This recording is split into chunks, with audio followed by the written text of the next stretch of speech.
Bro, the vibe is awesome here. First time in 12 years the city of Boston has hosted the NBA Finals, a franchise that has flirted with reaching this benchmark several times in the last 12 years.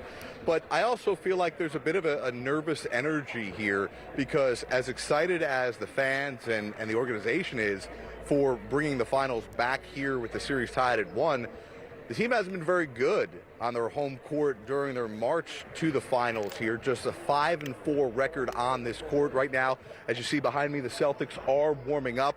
Coming up in just a little bit, we'll have a chat with Derek White, who has been a key cog to the success of this Celtics run here to the NBA Finals. And he's done it while making the transition, coming over, being traded from the Spurs. We'll talk with him about what that role has been like for him as he has really adjusted to learning his exact job in this offense and defensively as well. He's made a really nice adjustment. Coming up a little later on after the Celtics take the floor, we'll hear from the Warriors as well. I'll chat with Klay Thompson. I'll also sit down with Steph Curry for a feature row that will air in our pregame show prior to Game 3 tomorrow night right here on NBA TV. So a really cool atmosphere here. I think a lot of the topics we're going to hear about. Can Klay Thompson get things going? We'll talk to him about that. He's obviously, as Greg noted in your earlier segment, he has struggled to get it going. Is that a product of, okay, shooters go through slumps, or is it a product of a guy who's going through the fact that he's had 2 catastrophic injuries over the last couple of years and he's still making his way back? I think we'll also hear about Draymond Green's temperament, the energy he's brought. While that's been a positive for the Warriors, is he coming too close to towing the line and ultimately potentially costing them a game if he gets ejected? And remember, this happened really early on in the playoffs, so it feels like eons ago.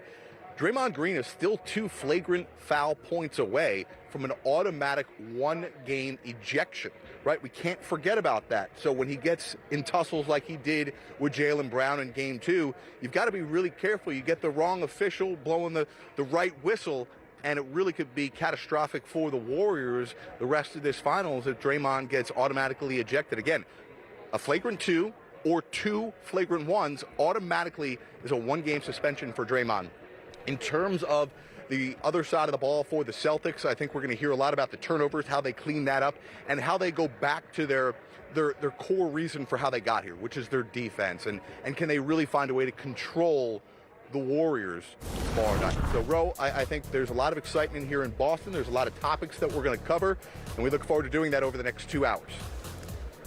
Hey, Jared, it's got to be a great environment there, and you touched upon a lot. And in a weird way, I feel like both teams have to feel good about where they are because neither has really played great over the course of a 48-minute game.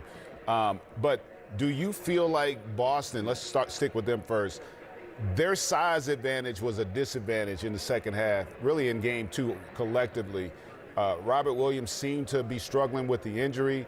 Al Horford seemed to be struggling with his age. It just did not seem to be much of a factor. Is that also an area where they feel like they have to be better? Because that's the one really decided advantage they probably have when you match up these rosters.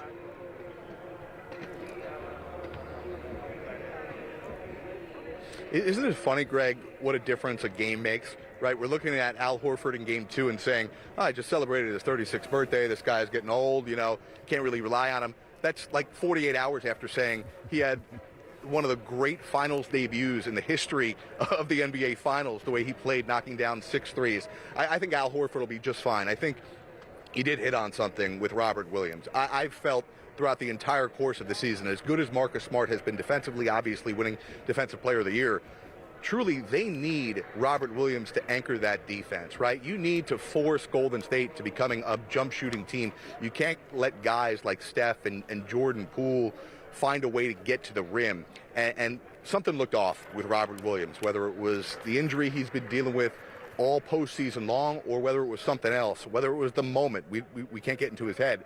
They need Robert Williams to be better. And I think also, too, GA, and this is something you could speak better to than me, having 2 bigs on the floor, and remember, it's that 3-headed monster that Boston's gone to all year with Robert Williams, Grant Williams, and Al Horford. Keeping 2 of those 3 guys on the court and effective makes Golden State be a bit bigger. It makes them think about keeping Kevon Looney on the court with Draymond Green. Because one of the things that I really noticed, and I would not be surprised if we saw more of tomorrow night, is more of Draymond and Otto Porter. Otto Porter has been so good offensively and so good defensively that they give them a smaller look and another option that I think really gives Steve Kerr the ability to be more dangerous than, again, it's the strength in numbers mentality that we go back, 8 years ago to that started this whole thing. Otto Porter gives them that, especially if Andre Iguodala is not going to be available with the neck injury. JG, before we let you go, obviously you're there on the scene. Coming out of Game 2, do you feel like either one of these teams has momentum going into Game 3, and if so, why?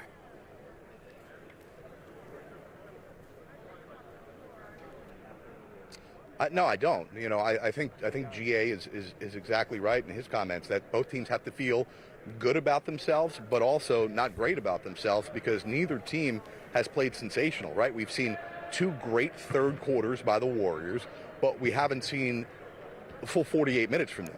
And obviously we saw an amazing fourth quarter from the Celtics in Game 1, and then a really good first half from them when they were down by just 2 at halftime of Game 2. But you haven't seen that explosive from the Celtics. Like, we're still waiting for that game here in the finals where you get Jaylen Brown and Jason Tatum clicking on all cylinders together at the same time. We haven't seen that yet. So you got to feel good that that's coming if you're a Celtic fan. On the other hand, if you're a Celtic fan, you're worried about the Warriors that Klay Thompson hasn't gotten going. We haven't seen, that big Andrew Wiggins game yet that we've seen almost in one game of every series leading up to the NBA Finals. So I think truly, it sounds cliche, but I think in this series it's absolutely true. Game 3 is going to set the tone for the remainder of the NBA Finals, and it is a massive game Wednesday night right here in Boston. Well, speaking of set the tone, he always does that, Jared. We appreciate you. Look forward to seeing who you sit down with later on in the show. TV's Jared Greenberg, like I said, always setting the tone the right way, and he has the best hair in the business. It does look good. That's coming from somebody that ain't got no hair. I agree with you. Marcus Smart, his hair looks good too. A little bit of that green in there. We're covering finals of games scoring 20 or more and multiple threes. His name is Steph Curry. I think we always know how to just find a way to win games, no matter what style it is, high scoring, low scoring, defensive battle, shootout, whatever it is. And we find another level of grit and determination, and it's an ability to find a way to get it done and be in hostile environments where you get tested, you get pushed, and our experience kind of shows at the right time. So obviously in this situation, it's a must for us to win a championship, and we got to be up for that task. Brandon on the right. Steph was good. Brandon Scoopy Robinson, Bally Sports. Clay talked about how he watched, or has recently watched, as of, I guess, a day or so, YouTube videos to kind of get some motivation going, shooting-wise. Of himself? Is that what he's insinuating? Yeah. All the best do that. No, I like that. I like that. You make mention that all the best do it. Who outside of yourself do you watch on YouTube shooting? That's a great question. Go back and watch Ray Allen clips. Obviously Reggie, Seth Curry. Who else I watch? That's the top of the list. Might throw some old Virginia Tech Del Curry highlights in without the three-point line. But other than that, you're kind of just watching a lot of just film of other games and all that. So it's not so much a YouTube thing. It's more just being an NBA fan and just watching Marcus Thompson. Unbelievable. I'm calling you out. It's like when you're in church and like the pastor's giving a sermon and you over there with your phone. You just more so just being an NBA fan and just consuming as much basketball as possible, and you start to get motivated and inspired by, all different type of people.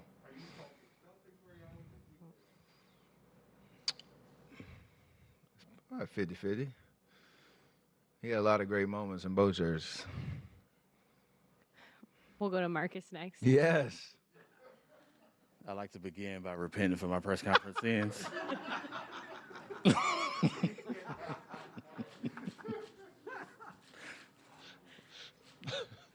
Two questions for you. One, is there any, I mean, you're a basketball historian. Is there any feel or juice from you're about to play a finals game in Boston against the Celtics, like as an NBA head? What does that feel like? I don't know why this keeps going off. It's my daughter. She needs to stop. Don't blame it on the kids. It is. It is. And then, see? I don't know.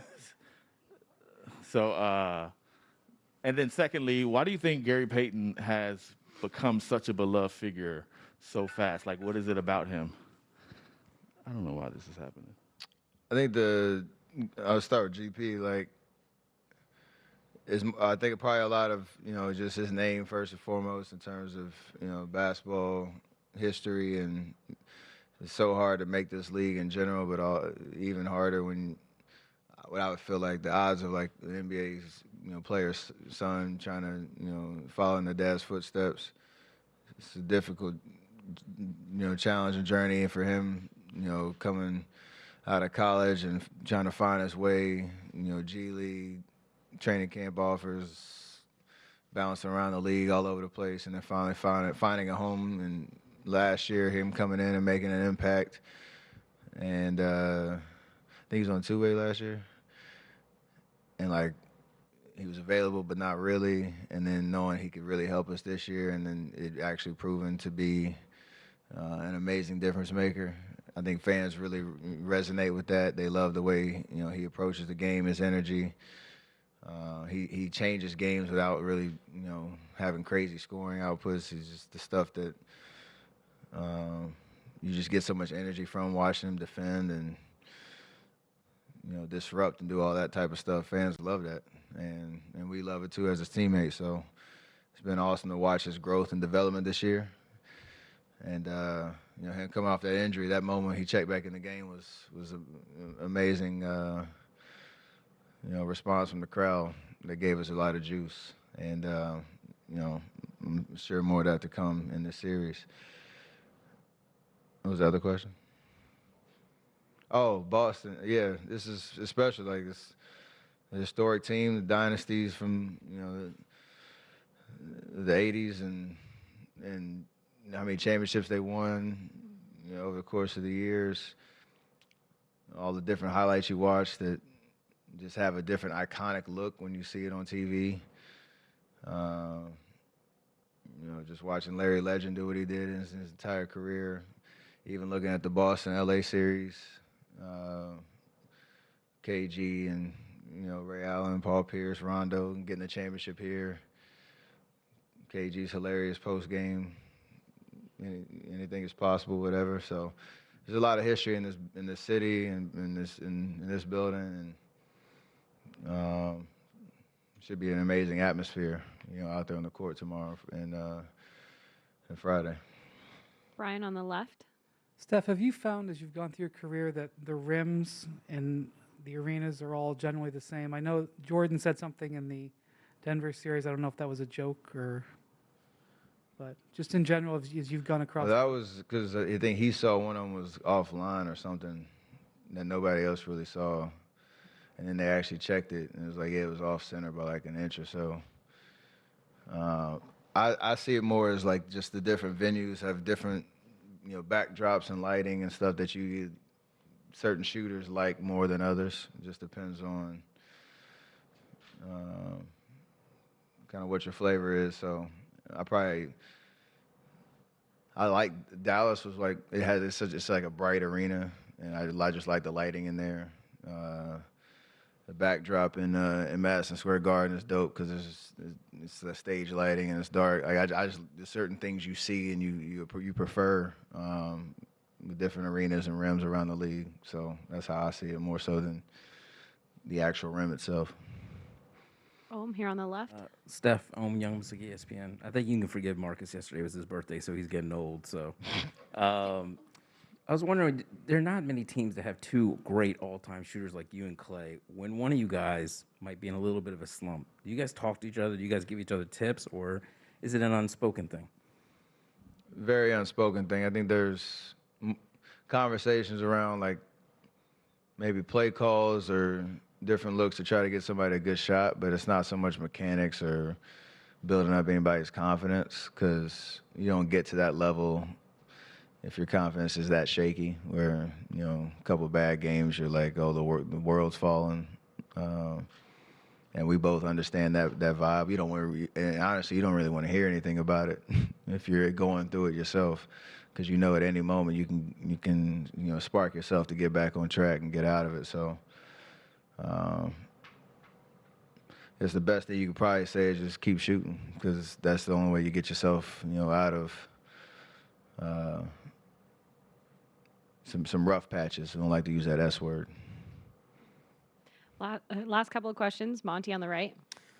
Stephen, you watched Clay the first two games, and he hasn't shot the ball as well as he can. But knowing his history, do you have a certain, I don't know, peace of mind or whatever, in knowing that what has happened the first two games is going to stop at some point? History with him has shown there's no predictor to when he can just take it to another level.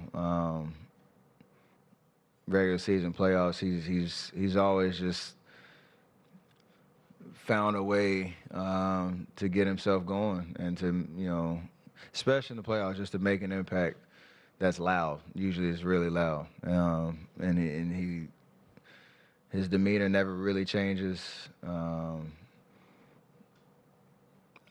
It's not really something you can just look at and be like, oh, if you saw him right now, you think he's, averaging 50 in this series. Like, he's got just a very confident look about him.